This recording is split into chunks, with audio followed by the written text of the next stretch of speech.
All right, so injury update, really not much to talk about here. Jordan Phillips will not practice, and Jordan Poyer will not practice. No new injury situation with either of those two, just trying to manage what they have already. So, and then Micah and Jamison, JC will practice today, will open up their window, but neither of those two will play this week. So I want to set expectations properly there. So with that, I'll turn it over to you and your questions. Sean, Sure. with Damar being released, obviously, this morning, what are the chances that he'll swing by at some point this week for the facility and say hi to everyone? Yeah, we're, obviously grateful first and foremost that he's home and with his parents and his brother, which is great. I'm sure it's felt like a long time since he's been able to be home naturally there, and I'm sure it's a great feeling. And yeah, we'll leave it up to him. His health is first and foremost on our mind as far as his situation goes, and then when he feels ready, we welcome him back as he feels ready. Sean, how do you feel, last week obviously we know how unique it was, but how do you feel you guys are prepared to get back to football, a normal week here, getting into obviously an important playoff game? Yeah, that's what we have to do, right? This is a good football team that we've split with this year, and we have a lot of respect for them in terms of what they've done and what they've accomplished this season. So, we've got to get ourselves ready to go. The news just came down on Tua that he's out for this game. You had indicated the other day on Zoom, I think you said something to the effect of you had a feeling that you knew which way that was going to go. Did it go the way you expected? Yeah, I'm not going to get into that. I just, we just got the news, Adam. So, we'll plan accordingly on that, and obviously getting ourselves ready to go here for Wednesday practice, and based on now that we have a feel for the quarterback there. One follow, I guess. I mean, that for a lot of us, I think, came down sooner than we expected in terms of getting official word on that. How much does it help you, I guess, honing preparation to have a sense that he won't be in this? Yeah, I mean, we control what we can control, and again, we're just focused on making sure that we're putting in the work, and knowing obviously gives us some clarity on who's going to be back there. How does it with Micah Hyde? I mean, you said you're looking at his practice window today. What is that whole trajectory been like throughout the season? Because it was originally he was not going to be there, and now there's this like Credit to Micah and the doctors. He's just been so focused on leading, number one, where in the position he can lead from since he's been out, and then and influencing our team that way, and then now it's him getting back on the field and just taking it one step at a time. So again, we'll just one day at a time right now. So it's really where it's at. Were you at all thinking that this was a possibility when it first happened? Because again, the season-ending stuff was pretty popular here, but now that it's kind of progressing. Yeah, you never count Micah Hyde out. And I would say the same with JC. I mean, JC's prognosis was what he went through with the surgery and everything, but those two have just been so positive since they've been back in our building and around, and the way that they've worked to get themselves to have a chance at this point, right? So I think my hat goes off to those guys. I commend them for their work and their mental toughness, and here we are. Sean, I know we'll ask him what it was like, but from your perspective, what was it like to have Coach Micah for a while, a guy that's been around the players, helping, game days, things like that? What's that been like for you and the team? Yeah, I think it's been, we've been very we've benefited from that. That doesn't happen all the time in terms of a player that goes out, wanting to be around, wanting to be in the meetings, wanting to be on the field, and offering his wisdom, his experience. He's done a great job with that, and again, knowing Micah, and you guys know Micah, it doesn't surprise you, right, that he's wanted to do that, and he's done it, and now he gets a chance to get back out there a little bit. Sean, just to be clear, Damar is home with his parents in Buffalo, not in Pittsburgh. Buffalo. Hey, Sean, I know you haven't had to do this too often because Josh has been so reliable and durable, but how challenging do you think it would be if you have to change quarterbacks for a playoff game like this for Miami in terms of getting a kid ready who really hasn't played that much? Yeah, I mean, are you talking about their situation or Their our situation? situation, I mean, for you as a coach to have to deal with that? Yeah. How challenging will that be for the Dolphins staff here? No, I mean, that's, you know, it's whenever you have a new player in a position, it's always challenging to a certain extent. But he's played, he's on tape. He's played earlier in the year, and then of late again. So, you know, other than that, that's the ball's really in their court on that. So, but it's, yeah, I mean, you go through those things. We've gone through it a lot this year with a lot of injuries, and so you make the most of it and you move forward. What changes for them with Skylar in there? And what you noticed from the early tape compared to the tape from recently? Yeah, no, I think in the tape that I've seen, I think he looks good. He really does. They've done a good job with him, and he seems to have good command of the offense, and you know, does a good job back there. And so again, we just got to prepare ourselves, get ourselves ready to go here. Sean, you guys opened the season as preseason Super Bowl favorites in a lot of different places, media, fans, or otherwise. You've gone through now a full regular season with those lofty expectations. What, if anything, has been the impact of those expectations on the team, or maybe even on yourself? You know, I think we've always tried to put that in the right context, and I think that's the best thing we can do, and that's still the case. You know, we're now in the postseason. I think that's step one, is getting to the postseason, no matter where expectations are. And my hat goes off to the guys because they've battled through some things and gotten here. Now it's for the entire league. Everyone's on a one game season at a time. So that's really where we're at. So you win, you move on. You lose, you go home, and that's the reality of our situation. What did you think of last year facing the Patriots in the wild card, just facing a team for the third time that you just recently faced? You both know each other so well. Just kind of what do you think about that challenge? Yeah, I mean, they're a good team. They're very talented.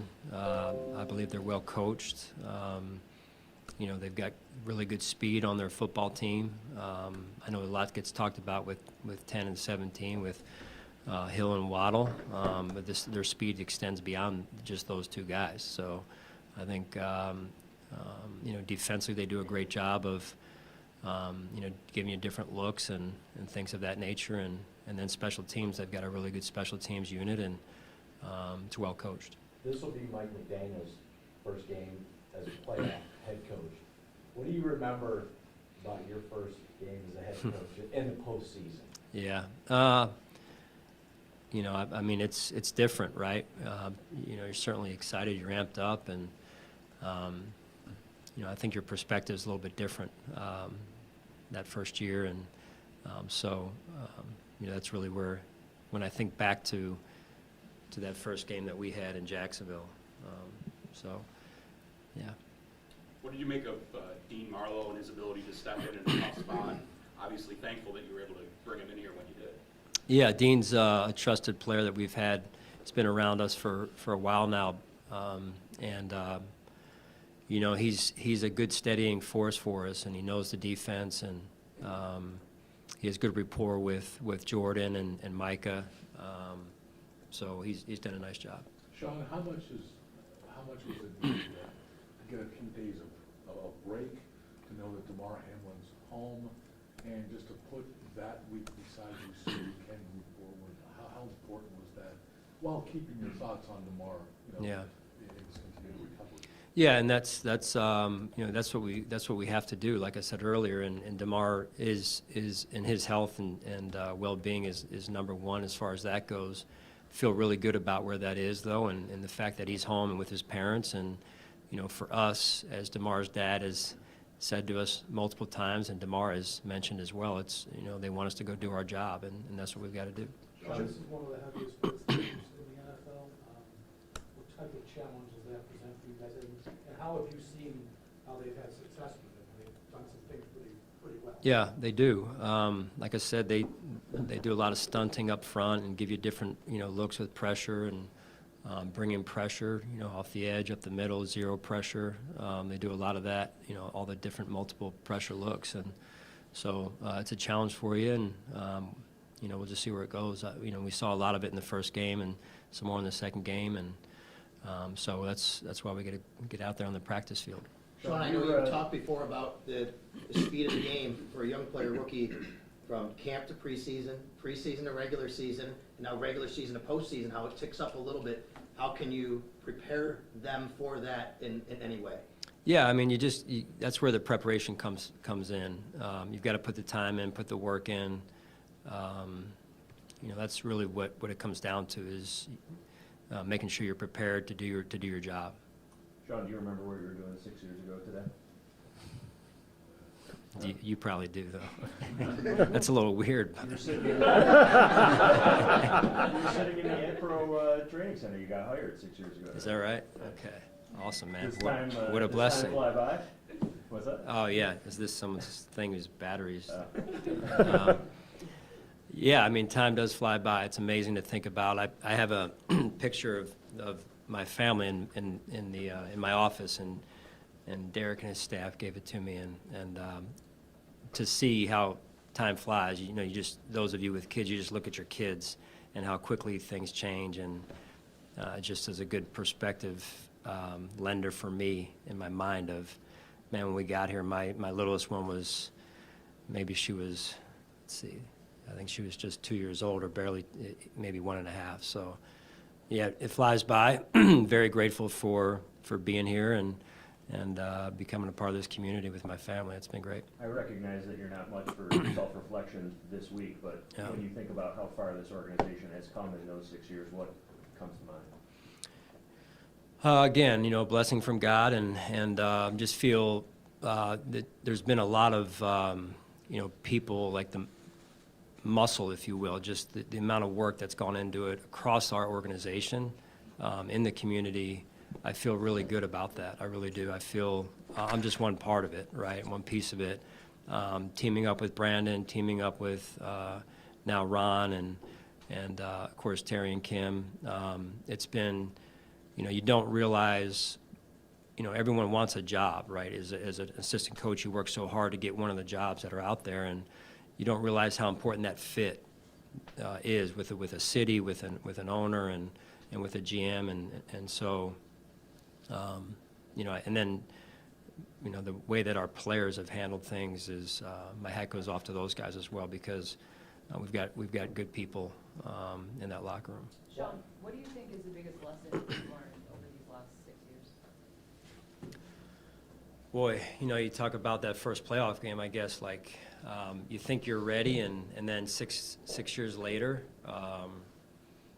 what I know now versus what I knew then, maybe. So I think that's what makes it a little bit fascinating, right? Like, you're always growing, you're always trying to improve yourself, and you think you're at a certain spot, but you never really arrive. So you're always just trying to work to improve every day.